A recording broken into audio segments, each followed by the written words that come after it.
പ്രണയവിവാഹം നിരോധിക്കണം എന്ന ആവശ്യവുമായി ഹിന്ദുത്വ സംഘടന ഒരു റാലി സംഘടിപ്പിച്ചിരുന്നു. ഇതിന് കാരണമായി അവർ പറയുന്നത് പ്രണയിച്ച് ഒളിച്ചോടുമ്പോൾ വീടിനും സമുദായത്തിനും നാണക്കേടുണ്ടാക്കുന്നു എന്നാണ്.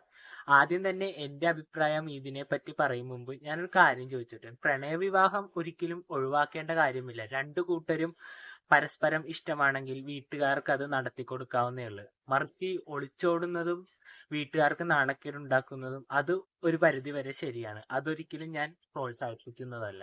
കാരണം നമ്മൾ ഒളിച്ചോടുമ്പോൾ നമ്മുടെ മാതാപിതാക്കൾക്കും അതുപോലെ തന്നെ നമ്മളെ സ്നേഹിക്കുന്ന പ്രിയപ്പെട്ടവർക്കും ഉണ്ടാക്കുന്ന വേദന അത് വളരെ വലുതാണ്. എൻ്റെ അഭിപ്രായത്തിൽ മാരേജ് എന്നത് ജാതിയും മതവും പണവും ഒന്നും നോക്കാതെ നടത്തി കൊടുക്കേണ്ട ഒരു ചടങ്ങാണ്.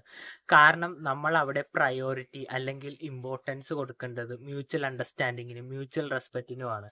അത് നമുക്ക് പങ്കാളികളിൽ നിന്ന് ലഭിക്കുന്നുണ്ടെങ്കിൽ അത്തരക്കാർ തമ്മിലാണ് ഒന്നിക്കേണ്ടത്. അപ്പോൾ അങ്ങനെയുള്ള ബന്ധങ്ങൾ പാരന്റ്സ് പരമാവധി നടത്തി കൊടുക്കുവാൻ ശ്രമിക്കുക. പിന്നെ സമൂഹത്തിന്റെ പൊതുവെ ഉള്ളൊരു കാഴ്ചപ്പാടാണ് ലവ് മാരേജ് കൂടുതലും പരാജയമാണെന്ന്.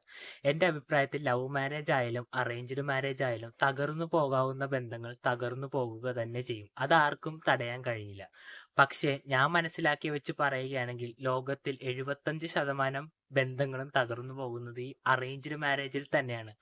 കാരണം അറേഞ്ച്ഡ് മാരേജിൽ മാതാപിതാക്കൾ ചെയ്യുന്ന ഏറ്റവും വലിയൊരു അബദ്ധമാണ് ഒരുപാട് സ്വത്തും പണമൊക്കെ കാണിച്ച് സ്വന്തം മക്കളെ ഏതെങ്കിലും കാശുകാരന്റെ വീട്ടിൽ കൊണ്ടുപോയി കെട്ടിക്കും. ആ സ്വത്തും പണമൊക്കെ തീരുമ്പോൾ ഭർത്താവിൽ നിന്നും ഭർത്താവിന്റെ വീട്ടുകാരിൽ നിന്നും ശാരീരികവും മാനസികവുമായ ഉപദ്രവങ്ങൾ ഉണ്ടാകുന്നു. ഈ ഉപദ്രവങ്ങൾ സഹിക്കാൻ വയ്യാതെ സ്വന്തം മകൾ എന്തെങ്കിലും കടുങ്കൈ ചെയ്യുന്നു. ഇതാണ് പൊതുവെ കൂടുതലും സംഭവിക്കുന്നത്. പിന്നെ അറേഞ്ച്ഡ് മാരേജിൽ പെൺമക്കൾ അനുഭവിക്കുന്ന മറ്റൊരു ബുദ്ധിമുട്ടാണ് ഒരുപാട് കഷ്ടപ്പെട്ടാണ് മാതാപിതാക്കൾ പണമൊക്കെ നൽകി കെട്ടിച്ചത് എന്നൊരു ചിന്താഗതി. ഈ ചിന്താഗതി മനസ്സിന്റെ ഉള്ളിൽ ഉള്ളത് കൊണ്ട് തന്നെ ഭർത്താവിന്റെയും ഭർത്താവിന്റെ കുടുംബത്തിന്റെയും ഭാഗത്തു നിന്ന് എന്തെങ്കിലും പീഡനമോ ഉപദ്രവമോ ഉണ്ടായാൽ അവർ അത് പുറത്തു പറയാൻ നിരുത്സാഹപ്പെടുന്നു.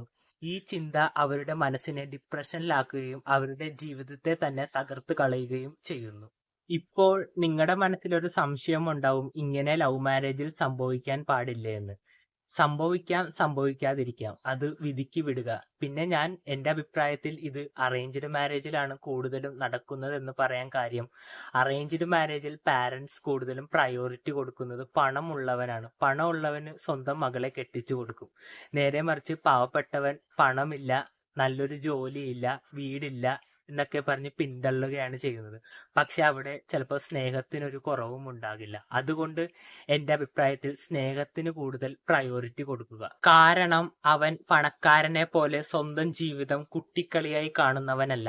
അവൻ ചെറുപ്പം തൊട്ട് മാതാപിതാക്കളുടെ കഷ്ടത നിറഞ്ഞ ജീവിതം കണ്ടും അവർ തമ്മിലുള്ള പരസ്പരമുള്ള സ്നേഹവും കണ്ടും വളർന്നവനാണ്. അവന് പണക്കാരെക്കാട്ടും കൂടുതൽ ജീവിതത്തെക്കുറിച്ച് കാര്യപ്പോരുണ്ടാവും.